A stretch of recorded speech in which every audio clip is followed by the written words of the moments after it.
उसमें नियम हैं वो एज इट इज लागू करके हम सभी कर्मचारियों को लाभ दिया जाए, ताकि हम देश की सेवा में अपना 100% दे सकें।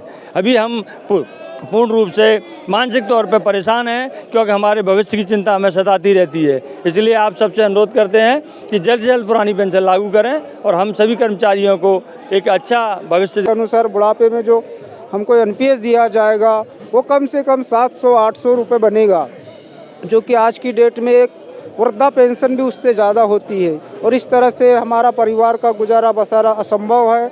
जब ऐसा शिक्षक संवर्ग के साथ दूसरे विभागों के साथ होगा तो हम आने वाले पीढ़ी को क्या भविष्य दे सकते। हम खुद ही इस पीड़ा से पीड़ित है। हम चाहते हैं कि सरकार से, माननीय मोदी जी से, कि कैसे भी करके जितना भी जल्दी हो सके ये सारी स्कीमें बंद करके हमारे सिर्फ और सिर्फ मांग है पुरानी पेंशन लागू किया जाए।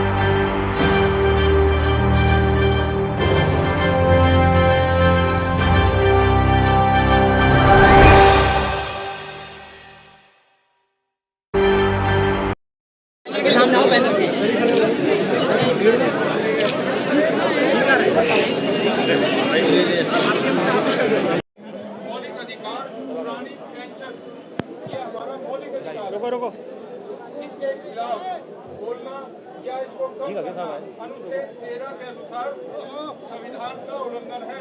लोग यहाँ पर आए हैं आज। हम आज पूरे भारत से, भारत सरकार और राज्य सरकार के कर्मचारी, विशेष तौर पे हम मध्य प्रदेश से आज़ाद अध्यापक संघ और भोपाल मेमोरियल हॉस्पिटल की टीम यहाँ पधारी है।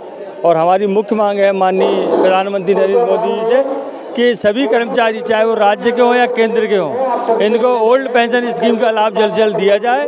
क्योंकि पिछले 20 साल से हमारे कर्मचारी जो सेवानिवृत्त हो रहे हैं उनकी हालत बहुत ही दयनीय है और वो बहुत ही संघर्षपूर्ण जीवन व्यतीत कर रहे हैं। ये हमारा अधिकार है और इसको माननीय प्रधानमंत्री को जल्द से जल्द लागू कर देना चाहिए। बहुत दिनों से इसमें कभी एनपीएस कभी यूपीएस करके चेंजेस किए जा रहे हैं। हम चाहते हैं कि इसको जल्द से जल्द ओपीएस, नाम ओपीएस ना रहे, लेकिन उसके सारे जो फैक्टर हैं, हमारी सैलरी की अंतिम सैलरी का 50% हमें पेंशन के रूप में दिया जाए, ये हमारी मांग है। और हम आप सभी से अनुरोध करते हैं कि इस हमारी बात को माननीय प्रधानमंत्री, माननीय फाइनेंस मिनिस्टर और सभी केंद्रीय नेतृत्व को हम आग्रह करते हैं कि इसको जल्द से जल्द लागू करें।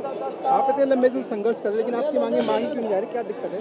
हम पिछले 8 साल से संघर्ष कर रहे हैं और जंतर मंतर पे हमारा ये 6वां प्रदर्शन है।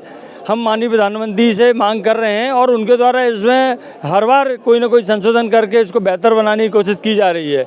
लेकिन हम उनसे पुनः आग्रह करते हैं कि ओल्ड पेंशन स्कीम के जो सारे उसमें नियम हैं वो एज इट इज लागू करके हम सभी कर्मचारियों को लाभ दिया जाए, ताकि हम देश की सेवा में अपना 100% दे सकें।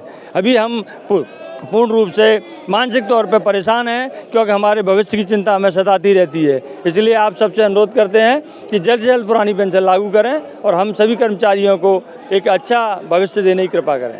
आप क्या कहेंगे? बिल्कुल, हमारे माननीय नेताजी ने जो कहा है हम सब पूरी तरीके से सहमत हैं और ठीक भी है, होना भी चाहिए। भाई एक आदमी अपना 30 साल 35 साल देता है तो उसको पेंशन का हकदार है। नेताजी, हम ये कहना चाहेंगे कि सभी इंडिया में जितने भी नेता हैं, एमपी, एमएलए, पार्षद, सभी को पेंशन मिल रही है, कर्मचारियों को क्यों नहीं मिल रही है? भाई हक है उनका। नेता तो चोरी कर ही रहे हैं चारों तरफ से, वो जनता को ही लूट रहे हैं, तो कर्मचारियों का हक मार के खुद की अपनी पेंशन चालू कर रखी है। हम ये चाहते हैं कि कर्मचारियों को भी एज टू एज, जैसे पहले 2004 से पेंशन लागू थी, वो लागू की जाए। बस, धन्यवाद। सरकार से मांग सिर्फ यही है, ओल्ड पेंशन लगभग 80% उन्होंने लागू कर दी है यूपीएस के बहाने से। बस एक मांग जरूरी है, जो 10% हमारा जो कटता है वो हमारा ब्याज सहित वापस कर दिया जाए। गवर्नमेंट यही नहीं करना चाहती। गवर्नमेंट के 14% हमारा, 10% आपका, हमारा और 14% गवर्नमेंट का, वो सारा कुछ ले लेना चाहती है। रिटायरमेंट बाद हमको क्या पैसा मिलेगा वो हमारा वापस मिलना चाहिए, जो 10% हमारा कट रहा है। ये मेन मांग है हमारी। मध्य प्रदेश से हूँ मैं। आज़ाद अध्यापक शिक्षक संघ में शिक्षा हूँ, एक प्राइमरी शिक्षक हूँ। और मैं जब 2013 से अध्यापक संवर्ग में आया हूँ, तब से देखते आ रहा हूँ कि बहुत बार धरना, रैली, प्रदर्शन दिल्ली, भोपाल तक होते आ रहे हैं। और इन सभी का एक ही सार है कि जो 2000 के पहले ओपीएस चालू थी, सारे कर्मचारियों को ओपीएस दिया जाता था। ओपीएस का मतलब है कि पुरानी पेंशन। अब पुरानी पेंशन में बहुत सारे नियम, हक, अधिकार, हमारे परिवार की सुरक्षा और हमारे बुढ़ापे का सहारा छुपा हुआ था।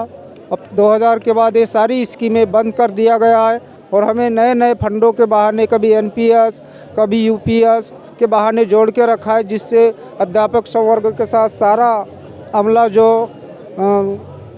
प्राइवेट सेक्टर का हो चाहे गवर्नमेंट सेक्टर का हो, इन लोगों की पेंशन वाली जो ओल्ड पेंशन वाली सिस्टम है, इसको कहीं ना कहीं भ्रमित करके नए नए नाम बदल करके चालू किया, जो एक संतोषप्रद नहीं है। हमारे बुढ़ापे में जो हमारी वर्तमान सैलरी के अनुसार बुढ़ापे में जो हमको एनपीएस दिया जाएगा वो कम से कम 700-800 रुपये बनेगा, जो कि आज की डेट में एक वृद्धा पेंशन भी उससे ज़्यादा होती है। और इस तरह से हमारा परिवार का गुजारा बसारा असंभव है। जब ऐसा शिक्षक संवर्ग के साथ दूसरे विभागों के साथ होगा तो हम आने वाले पीढ़ी को क्या भविष्य दे सकते। हम खुद ही इस पीड़ा से पीड़ित है। हम चाहते हैं कि सरकार से, माननीय मोदी जी से, कि कैसे भी करके जितना भी जल्दी हो सके ये सारी स्कीमें बंद करके हमारे सिर्फ और सिर्फ मांग है पुरानी पेंशन लागू किया जाए और सारे कर्मचारियों के हित पर ध्यान देते हुए अपनी सरकार को बचाने के लिए पुनः तैयार रहे। वरना अध्यापक संवर्ग और भी दूसरे विभाग के संवर्ग जो है सरकार गिराने में बहुत देरी नहीं लगाएंगे, क्योंकि एक शिक्षक ही राष्ट्र निर्माता होता है, एक शिक्षक ही नेता चुनता है, एक शिक्षक ही नेता गिरा सकता है। जिंदाबाद जिंदाबाद, जारी एकता जिंदाबाद, जिंदाबाद जिंदाबाद, हसनलाल गौतम जिंदाबाद, जिंदाबाद जिंदाबाद, रामलाल यादव जिंदाबाद, जिंदाबाद जिंदाबाद, क्रांति सिंह जिंदाबाद, जिंदाबाद जिंदाबाद। क्या चाहिए भाई, क्या चाहिए? पुरानी पेंशन, पुरानी पेंशन। क्या चाहिए भाई, क्या चाहिए? पुरानी पेंशन, पुरानी पेंशन। पानी का पानी है।